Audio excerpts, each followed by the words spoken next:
नमस्कार, आप देख रहे हैं राजस्थान टाइम्स। मैं हुकुम सिंह। बात राजस्थान की, लेकिन हमारे साथ जो मौजूद है राजस्थान को दो भागों में विभाजित करने वाली ऐसी शख्सियत है जिनकी मांग है कि राजस्थान के टुकड़े को। मांग है मध्य प्रदेश की, और मध्य प्रदेश की मांग को लेकर पिछले 10 सालों से जो लगातार ज़मीनी धरातल पर काम कर रहे हैं जयवीर जी गोदारा जी। गोदारा साहब, बहुत बहुत स्वागत है आपका। नमस्कार। मेरा पहला सवाल यहीं से मैं प्रारंभ करता हूँ। बेसिकली ये मेरा सवाल ना होकर जनता का सवाल मानो। राजस्थान के दो टुकड़े वाली सी बात आप करते हो, मध्य प्रदेश के निर्माण की बात करते हो, तो इसको सीधी भाषा में बात करें तो जनता डरी हुई है या वाकई चाहती है कि वाकई मध्य प्रदेश बनना चाहिए? ये तो बिल्कुल ही गलत बात है कि हम टुकड़े करना चाहते हैं। हम तो नए प्रदेश का निर्माण करना चाहते हैं, और मध्य प्रदेश नाम जो है वो मैंने डिसाइड नहीं किया है। मध्य प्रदेश तो महाभारत के अंदर भी इस नाम का, राजस्थान का नाम तो अभी इस आज़ादी के बाद आया है। पहले तो मध्य प्रदेश ही नाम था इसका, और मध्य प्रदेश महाभारत में भी चर्चा इसकी रही है। श्री कृष्ण भगवान तक ने मध्य प्रदेश की बात की है, और मरु नायक, श्री कृष्ण भगवान को मरु नायक बोला गया था उसमें। आज भी हम बोलते हैं। डरने की जहाँ तक बात है कि हम तो चाहते हैं कि प्रदेश क्यों बनाना चाहते हैं, प्रदेश हम इसलिए बनाना चाहते हैं कि आज राजस्थान इतना बड़ा प्रदेश है कि यहाँ का सीएम गांव और छोटे शहरों में भी नहीं जा सकता। यहाँ के प्रदेश में मतलब जयपुर में बैठे हुए अधिकारियों को पता ही नहीं है कि नीचे क्या हो रहा है, क्या नहीं हो रहा है। तो जब तक छोटा प्रदेश नहीं बनेगा तब तक इसका विकास नहीं हो सकता। आप चाहे सीएम किसी को बना दो, हम पिछले, आप देख रहे हैं पिछले 3, 4, 5 चुनाव से हम देख रहे हैं, कभी वो सीएम आता है, कभी वो आता है। क्या हुआ? कुछ नहीं हुआ, कोई डेवलपमेंट है ही नहीं। आज छोटा सा हरियाणा बना है, हरियाणा के सीएम जो है मनोहर लाल खट्टर जो है वो हर गांव में जा चुका है। आप ये देखोगे कि भी हर तहसील में वो कार्यकर्ताओं से बैठ करके 5-5, 6-6 बार आ चुका है। हमारे सीएम तो जिले में नहीं, 1 साल होने को हो रहा है। बता दो आप, अशोक गहलोत जी कितने जिलों में गए, कितने गाँव में गए, कितनी तहसील में गए? निश्चित रूप से आंकड़े तो आप ठीक कर रहे हैं कि सीएम नहीं पहुंच पा रहे हैं अपने गाँव में, जिलों में, और इस तरह का भी अभियान भी नहीं चला है। लोकसभा चुनाव तो संदर्भ अलग था। जब बात सीएम की करें तो कुछ लोग ये कहते हैं कि जाट सीएम बनाने को लेकर ही ये पूरा प्रपंडा है। देखो जी, सीएम तो जाट बने या दूसरा बने, ये तो किस्मत से बनता है। आज राजस्थान इतना बड़ा संख्या है तो माड़ियों की, सैनियों की संख्या कितनी है? -1% भी नहीं है। लेकिन ये अशोक जी किस्मत काम कर रही है। हरियाणा के अंदर भजनलाल जी बिश्नोई थे, वो सीएम रहे 15 साल तक। तो ये तो किस्मत की बात है। और दूसरी, मेरे साथ अगर मैं बात करूं कि भी मध्य प्रदेश बनेगा और उसमें उसके अंदर 14 सीट जो है, 16 सीट जाट जीते हुए हैं, 14 राजपूत जीते हुए हैं। ऐसे ही सारे समीकरण हैं जो। और दूसरा है कि जब डेवलपमेंट होगा, जब मेरे खेत में पानी नहर आएगी तो वो ये थोड़ी है कि वो राजपूत के नहीं लगेगी, जाट के लगेगी। डेवलपमेंट होगा तो सारे के सारा होगा। मुख्यमंत्री तो किस्मत की है। और ये तो एक झूठा, किसी आंदोलन का अगर बदनाम करना हो और किसी आंदोलन को कमज़ोर करना हो तो वो सबसे पहले होता है कि उसके ऊपर जातवाद का ठप्पा लगा दिया जाए, या किसी धर्म के साथ जोड़ दिया जाए, या किसी आतंकवादी या हिंसा के साथ जोड़ दिया जाए कि ये तो ऐसा आदमी है, ये तो हिंसात्मक आदमी है, ये तो मार काट चाहता है, या ये कोई जाति विशेष की लिए काम करना चाहता है। तो ये आंदोलन को कमज़ोर करने वाले जो लोग आंदोलन इस प्रदेश को नहीं चाहते, वो ऐसी अनगढ़ बातें करते हैं। डेवलपमेंट की बात कर रहे हो तो क्या मतलब जो रेवेन्यू मॉडल है राजस्थान का, वो जो आपके 14 जिले हैं, 13 जिले हैं, उन 13 जिलों से ही क्या यहाँ की राजस्थान जो सरकार चल रही है या पूरा जो राजस्थान है वो रेवेन्यू क्या वहीं से आ रहा है? निश्चित तौर पर अगर आप पूरे प्रदेश का रेवेन्यू देखोगे तो सबसे ज़्यादा रेवेन्यू जो है वो हमारा मध्य प्रदेश देता है राजस्थान को। जयपुर के अंदर एक नदी, जो दिव्य नदी बताते हैं, उस पर 12-12 हज़ार करोड़ रुपए खर्च करने की बात करते हो। हमारे शेखावाटी नहर के अंदर, आप भी वहीं के रहने वाले हैं, शेखावाटी नहर के अंदर जिसमें 70 लाख लोगों का भविष्य है, आज उसके लिए आप फंड अरेंज नहीं करवाते हो। तो हमारा रेवेन्यू, हमारे 10,000 मतलब गवर्नमेंट की विधानसभा के अंदर आया कि 25,000 करोड़ रुपए जो है वो अकेले एक जैसलमेर के तेल, बाड़मेर के तेल के कुएं से आए। और जिस दिन हमारी रिफाइनरी लग जाएगी, हमारे पास 2 लाख करोड़ रुपए जो है वो रेवेन्यू आएगा। हमारे पास 10,000 पंखे लगे हुए हैं बिजली के जैसलमेर में, राजी सोलर ऊर्जा, जो सौर ऊर्जा हमारे बेशुमार लगी हुई है। लेकिन आज भी कितनी बड़ा दुर्भाग्य है कि हमारे वहाँ 5 साल के बाद किसान को कनेक्शन मिलता है और बिजली है ही नहीं। बिजली सारी जयपुर ले आई जाती है। ये जयपुर जो चमकता है ये सिर्फ मरु प्रदेश के कारण ही जयपुर चमकता है, मतलब सीधे और शब्दों में हमारा अंधेरा है। हमारे सीधे शब्दों में माने कि जो वर्तमान के जो 13 जिले हैं, वहाँ के जो निवासी है मरु प्रदेश के, जो तथाकथित आपका मरु प्रदेश का सपना है, उन लोगों के साथ में चाहे राजस्थान में किसी की भी सरकार हो, भेदभाव हो रहा है। बिल्कुल भेदभाव हो रहा है। 2009 की जो विकास रिपोर्ट, भारत सरकार की जो विकास रिपोर्ट है, उस रिपोर्ट के अंदर ये लिखा हुआ है, ये मेरी नहीं है, ये भारत सरकार की रिपोर्ट है, और उस रिपोर्ट में लिखा है कि राजस्थान के अंदर डेवलपमेंट में, औद्योगिक में असमानता है। उसके अंदर बाकायदा ये लिखे हुए कि ये 13 जिले जो डेजर्ट के जो जिले हैं उसके अंदर एक भी फैक्ट्री नहीं आती है।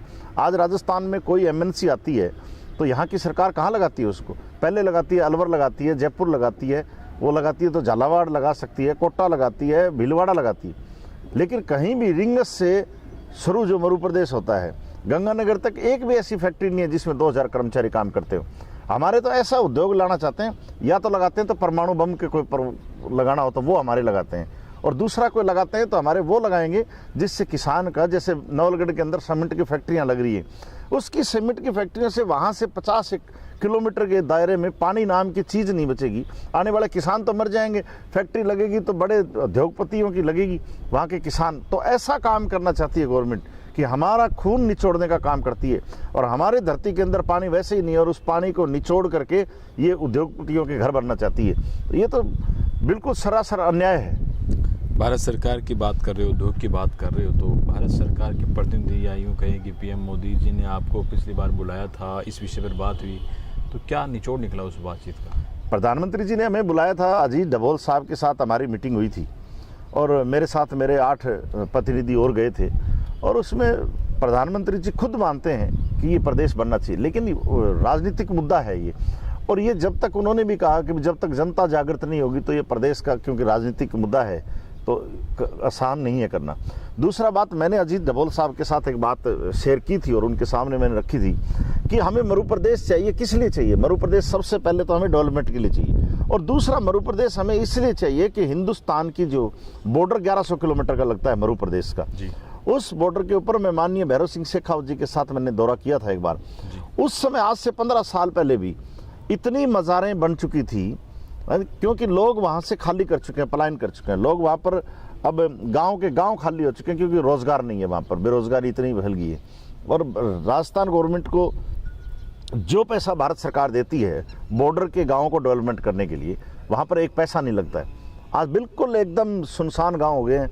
और हमारा मुसलमान जो मरु प्रदेश का है वो तो बहुत अच्छा है, वो तो जब हमें मिलता है तो राम राम भी बोलता है, लेकिन वहाँ पर आजकल जो हर गांव के अंदर जो मज़ारें बॉर्डर के ऊपर बना दी, उसके अंदर यूपी के लोग और दूसरी भाषा के जो लोग आ करके वहाँ पर पाँव जमा रखे हैं। और इस देश को जब समृद्ध प्रदेश नहीं होगा तो बॉर्डर को खतरा होगा।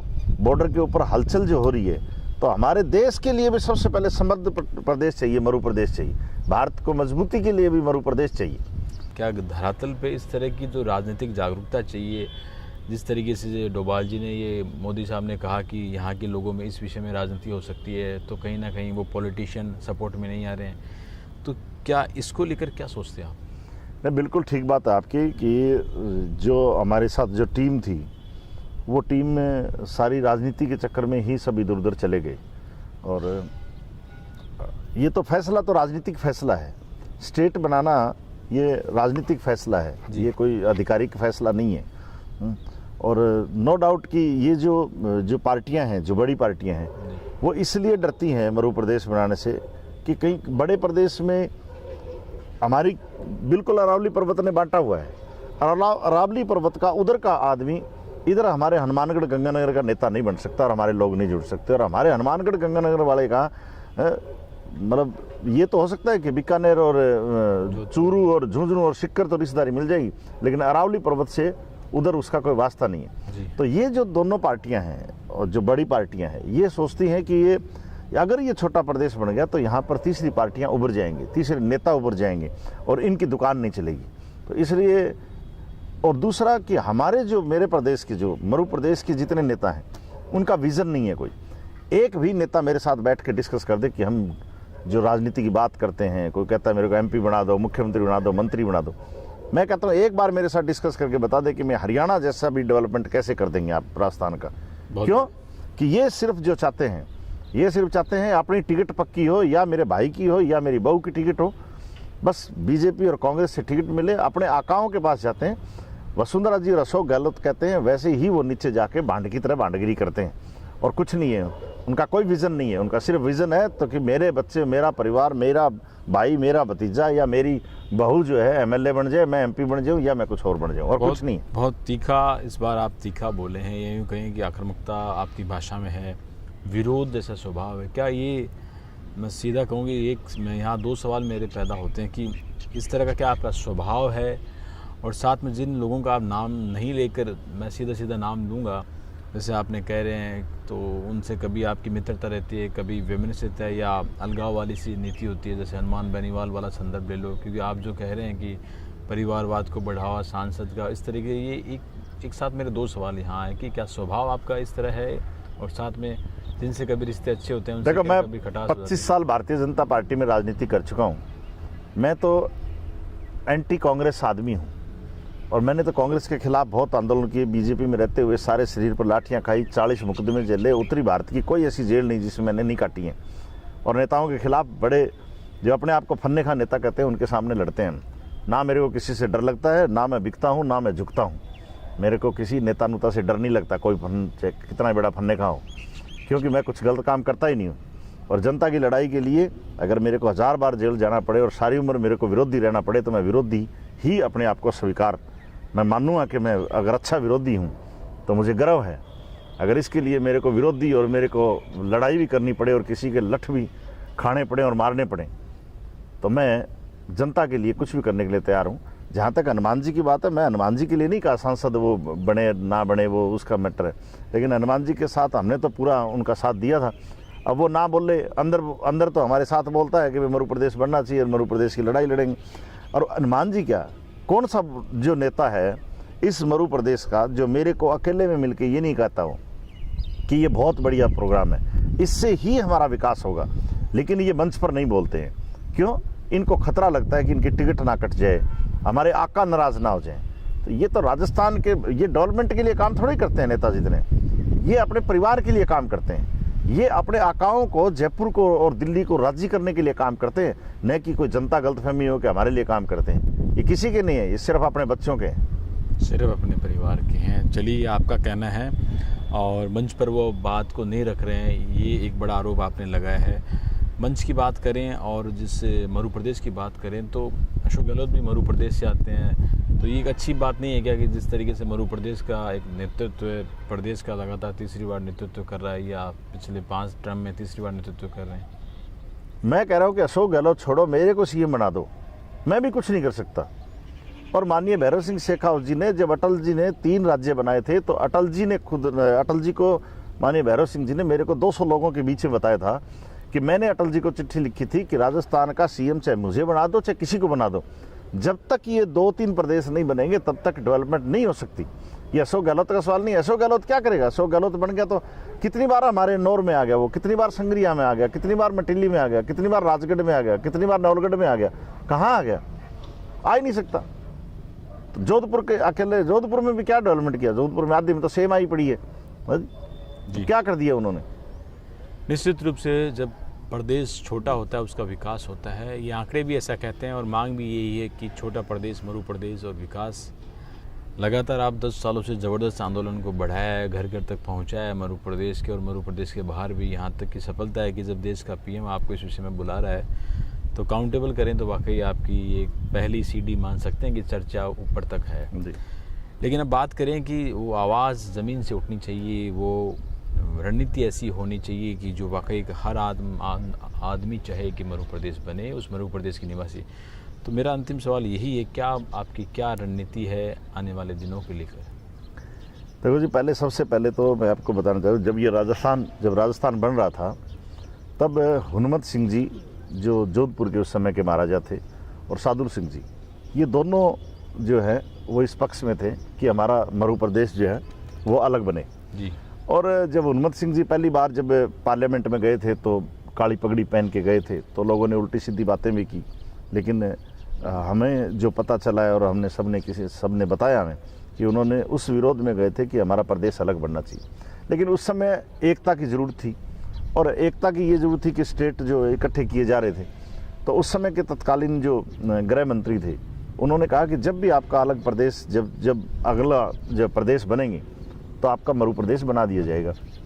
और ये बात महाराजा गज सिंह जी जो अभी जिंदा हैं, जो जोधपुर के चाइनीस थे पूर्व, वो उन्होंने, आप गूगल करोगे मरु प्रदेश तो उनका नाम सबसे पहले आता है। उन्होंने 98 के अंदर ये स्टेटमेंट दिया था कि जब वो आरटीडीसी के चेयरमैन थे, तो उन्होंने कहा कि विकास तो, डेवलपमेंट तो तब होगा जब ये प्रदेश अलग बनेगा, मरु प्रदेश बनेगा। जसवंत सिंह जी ने मेरे को खुद को चिट्ठी लिखी, और जसवंत सिंह जी जब मनमोहन सिंह जी के पास गोरखालैंड के लिए गए थे, तब उन्होंने जाकर के ये बात रखी थी कि हमारा मरु प्रदेश जिसमें मैं पैदा हुआ हूँ वो प्रदेश भी अलग बनाया जाए, और मैं उसके हक में हूँ। और हमें समर्थन लेटर भी लिखा था, माननीय भैरव सिंह शेखावत जी ने भी लिखा था। और दिलसुख चौधरी जी एक IPS थे, उन्होंने 1956 में भी ज्ञापन दिया गया था, और उन्होंने भी ये मूवमेंट चलाया था। तो ऐसे बहुत से लोगों ने इस मूवमेंट को चलाया है। लेकिन एक आंदोलन, पूरा एक ऑर्गेनाइजेशन बना करके, और इसको मूवमेंट नहीं चलाया, और वो मैं पिछले 10 साल से मैं चला रहा हूँ। अभी चुनाव का समय था, विधानसभा का और लोकसभा का, तो उसमें क्योंकि हमारा तो नॉन पॉलिटिकल एक ऑर्गेनाइजेशन है, तो हम कोई भाग नहीं ले रहे थे राजनीति के अंदर, तो उस समय कमज़ोर थोड़ा हमारा आंदोलन धीमा हो गया था। अब हमने शुरू किया है कि हम 22 तारीख को ईडन गार्डन, यही गार्डन जो है ईडन गार्डन, केसर चौराया, मानसरोवर में हम एक मंथन बैठक करेंगे, मरु प्रदेश के लिए मंथन करेंगे। और उसमें हम जो समाज के जो अच्छे लोग, जो विचारक लोग हैं, जो चिंतक हैं, जो उनको बुलाया है, उसमें पढ़े लिखे लोग हैं, रिटायर्ड अधिकारी हैं, यूथ लीडर हैं, स्टूडेंट लीडर हैं, उनको बुला करके हम मंथन करेंगे। और फिर हर उस दिन प्रोग्राम बनाएंगे कि हमें आगे क्या करना चाहिए। वही मंथन होगा कि हमें कितनी बड़ी लड़ाई लड़नी चाहिए, कैसे हमारा ये प्रदेश बनाने का सपना जो है, और इस हमारे बच्चों के भविष्य का जो हम सबसे सुंदर स्टेट बनाना चाहते हैं, तो वो कैसे हमारी पूरी हो सकती है। तो ये सब जो है वो हम 22 तारीख को शाम को 4 बजे यहाँ पर हमारी मंथन शुरू होगा, और उसमें मंथन करेंगे। और मंथन बैठक को फिर और नीचे लेवल तक उस दिन अगर कोई सब सहमत हुए तो उसको तहसील लेवल तक लेके जाएंगे, और फिर आगे की रणनीति बनाएंगे। और अब की बार लड़ाई छोटी नहीं लड़ेंगे, अब मैं फुल लड़ाई लड़ने के, सरकार को आपके माध्यम से मैं सारी सरकारों को बताना चाहता हूँ कि अब लड़ाई हमारी फुल होगी। अब पीछे नहीं हटेंगे, और मरु प्रदेश बना के हटेंगे, चाहे उसके लिए मेरे को बलिदान देना पड़े, चाहे कुर्बानी देनी पड़े, चाहे जेड़ें काटनी पड़े, चाहे कुछ करना पड़े, वो सब जो चीज़ होती है वो सारे करने के लिए तैयार है। चाहे सरकार दमन पर आ जाए, चाहे लाठी गोली लेके आ जाए, चाहे कुछ लेके आ जाए, कहीं भी पीछे नहीं हटेंगे। निश्चित रूप से जब ऐसी स्वभाव, आक्रामकता और विचारों में दृढ़ता है तो संभव है। और जो चिंगारी पिछले 10 सालों पहले देखी गई थी मध्य प्रदेश के रूप में, वो एक आग के रूप में आने वाले दिनों में सामने आएगी। ऐसी रणनीति है कि इसी सप्ताह में ये इसी गार्डन में मध्य प्रदेश की वो सेना जो आने वाले दिनों में प्रत्येक गांव ढाणी तक पहुंचेगी और मध्य प्रदेश की चिंगारी को लोगों के मन में उठाकर नए मध्य प्रदेश के निर्माण की संरचना रखनी चाहिए। यही रणनीति है जयवीर जी गोदारा साहब की। आपसे बातचीत करने के लिए हमसे बहुत बहुत धन्यवाद।